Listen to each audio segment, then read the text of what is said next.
We are going to take just the main ideas in Act 2. There is news that Ophidius has put up a formidable army, ready to fight Rome again. Remember that Ophidius' obsession is to defeat Coriolanus and to defeat Rome. Coriolanus accuses the Romans of turning the people against him, and calls them a rabble. The tribunes accuse Coriolanus of treason and order that he be arrested, and the mob rushes in, demanding his death. They prefer him as a disease that must be kept away. But Menenius promised to talk some sense into Coriolanus. Menenius confronts the tribunes about their dislike for Coriolanus, despite his heroic acts and distinguished service for Rome. He accuses them of self-interest, ambition of power, and envy.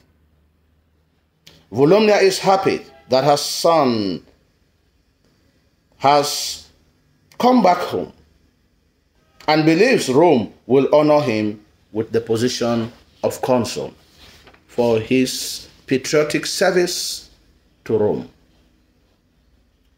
The tribunes continue their conspiracy to render Coriolanus unpopular.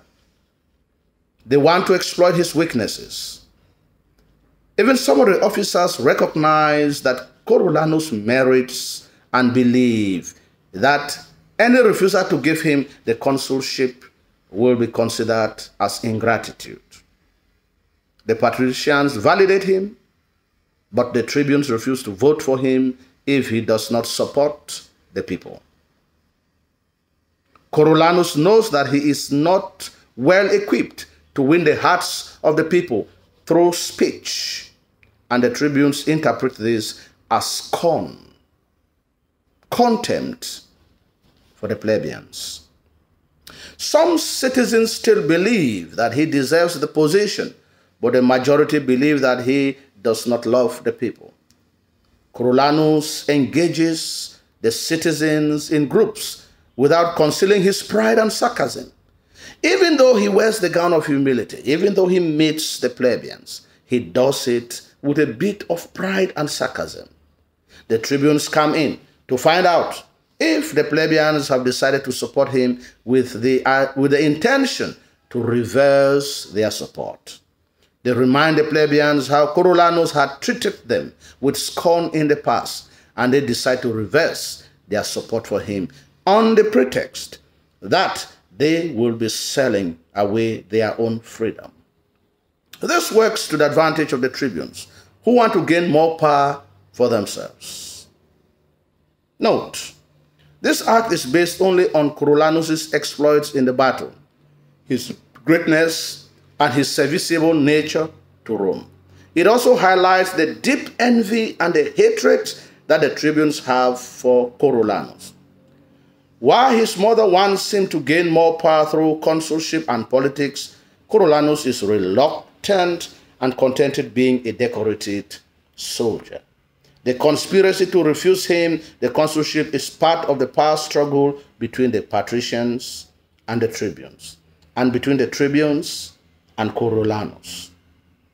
Take note of the following areas. The contrast between Menenius and Coriolanus with the tribunes, as the tribunes put it. They consider Menenius a worthy soldier. Take note of that part. The conspiracy between Sicinius and Brutus to make sure that the plebeians do not give their support for Coriolanus. Take part of that. Take part also of Communis's attempt to convince the tribunes and the patricians to vote Coriolanus by flaunting his heroic past, where he tells them he's a decorated soldier, he has killed for Rome, he has shed his blood for Rome. Take care of that part. Also take note of the different views that the citizens have about Coriolanus.